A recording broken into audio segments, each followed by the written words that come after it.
pamumuhay naming araw-araw. Ang mga katangian ng isang marangal na mamamayan. Sisikapin naming tumina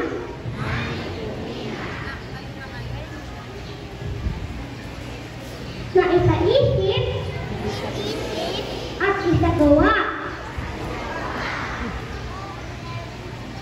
ang pagiging makadiyos, makatao, makakalikasan, at makabansa. Ang sariling pagsisikap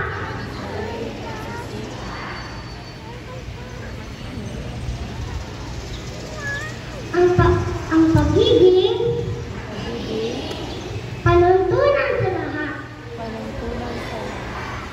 upang maging tunay na kapaki-pakinabang